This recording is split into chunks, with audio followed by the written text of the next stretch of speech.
Alright, so this is Uninvited for the NES. And if you guys have played Shadowgate or Deja Vu, then you're going to be very familiar with this game. This is almost like a trilogy on the NES. Shadowgate, Deja Vu, and Uninvited.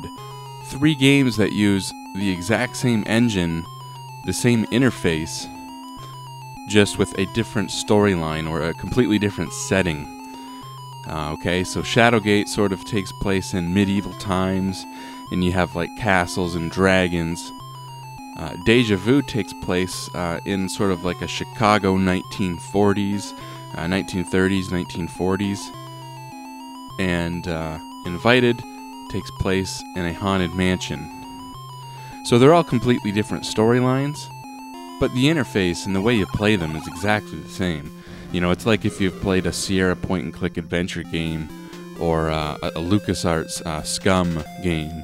You know, if you went from Maniac Mansion to Monkey Island, you'd be able to pick it up right away because it's basically the same. It's basically the same kind of game.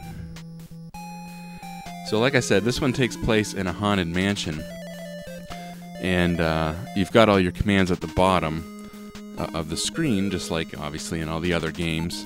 And yeah, I mean, you do just a lot of exploring.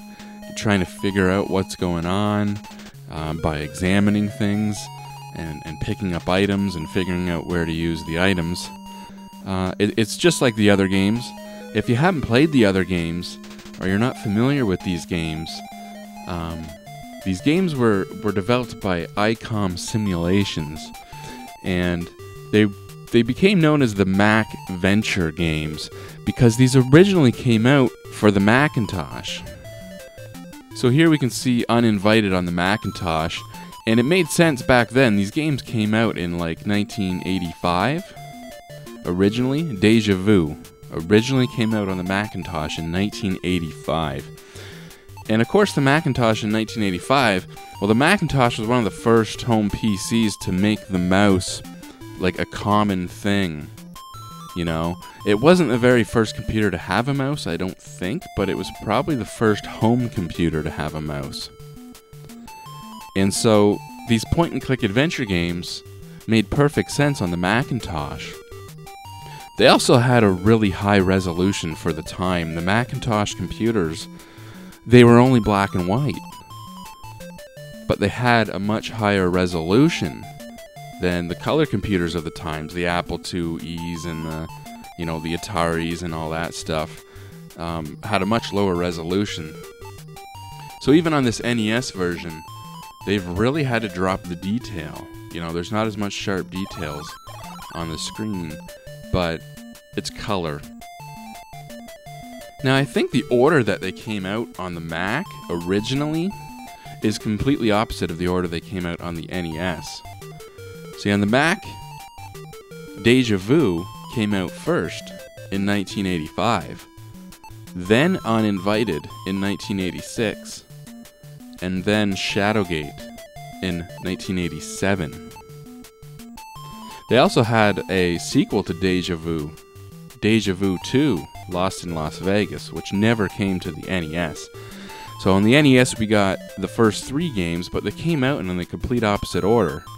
Shadowgate came out first in 1989, then Deja Vu in 1990, and finally Uninvited in 1991. So we're looking at Uninvited last, which actually it makes sense. The order that I showed the NES games, I've reviewed Shadowgate, Deja Vu, and now Uninvited, and I reviewed them in that order, which coincidentally happens to be the order that they came out for the NES.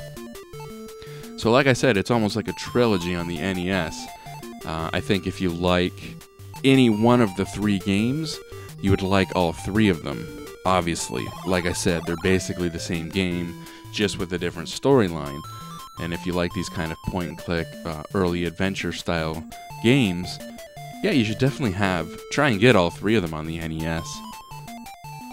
So anyways, if you haven't played the other games, and you're looking at the screen wondering what the heck is going on, basically, the top left is sort of your point of view, but it's not always your point of view. It's kind of confusing because sometimes it's supposed to be as if you're seeing it from a first-person view, but other times it's like as if your character was at the end of the hall, but you don't actually see your character. And you don't always see the doors on the screen. More so in this one, I notice. So if you look below that, the bottom left of the screen, you have a thing that says move, and it shows a little mini-map of where you can move. And the little squares, usually around the outer perimeter, those are supposed to be where the doors are in relationship to the image on the screen. So you click move as one of your commands, and you can either click on the door in the image or on the door in the little mini-map.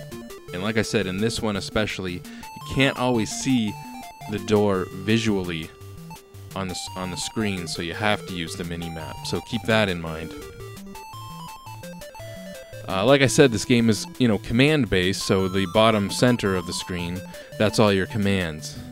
All the commands that you can do in the game if you want to, take an item or examine something. These are all commands you're going to have to use in the game. Top right of the screen shows basically your inventory and your spells. In this one, you learn different spells. So as you collect all these things, you fill up that inventory screen, and then below that, you'll notice it says memo, and there's a left and right arrow.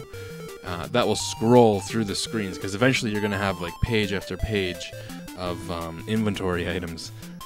So yeah, I mean, it's basically similar to all the other ones, like I said. So if you played the other ones, you're familiar with all of this. Like the other games too, there's a time limit. If you remember in Shadowgate, you had the torches. You had to collect torches and keep the torches lit. And if you ran out of torches or your torch burned out, you would die.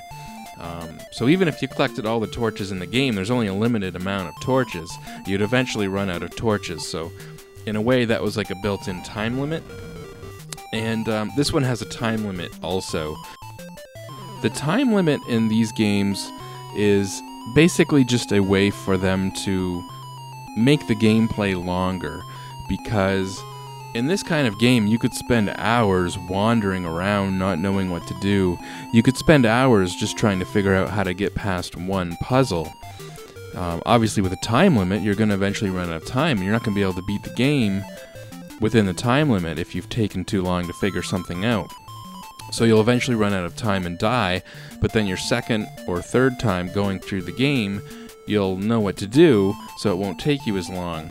So it makes you go through the game more than once before you can beat it, therefore making the game longer.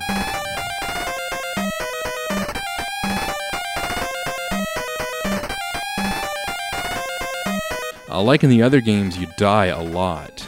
I don't know if you guys remember the other games, but sometimes it was ridiculous. Everything would kill you. You turn a corner and you would die. Or you'd talk to someone you weren't supposed to talk to and you'd die. You try and go in a room you're not supposed to go in yet and you die. You die a lot in these games, but you can continue. And when you continue, you basically just continue from where you left off, or, the last room you're in, or the last items that you picked up, you will still have. Anyways, I realize these games aren't for everyone, and I've said that in the other Shadowgate and Deja Vu reviews. I understand a lot of people would find these the most boring games, and they wouldn't, understand why people like them. Obviously, if you grew up in the 80s and you grew up playing 80s text adventures on computer, and eventually the graphical adventure, point-and-click adventures in the late 80s and early 90s, you're going to love these games. And Kemco did a great job porting these three games over to the NES. All of them have great music as well, and battery backup, which I didn't mention. All three of these games have battery backup, so you can save your game at any time. You can see the save command in the bottom right of the screen. So yeah, they're great games on the NES if you like these kind of games. If you've never played any of them, go ahead and pick up one. Shadowgate's definitely the easiest to find. Like I said, it came out first on the NES, and I see that one often in the wild, whereas Deja Vu and Uninvited here, you won't see nearly as often. So you'll probably end up picking up Shadowgate up first because it'll be the easiest to find. Neither of them, or any of them, are really all that expensive. I think I paid $15 for this one and $15 for Deja Vu, whereas Shadowgate you'll pick up for like $5 or $10. But they're all great games. I definitely recommend all of them on the NES if you're into these kind of games. So see you guys later.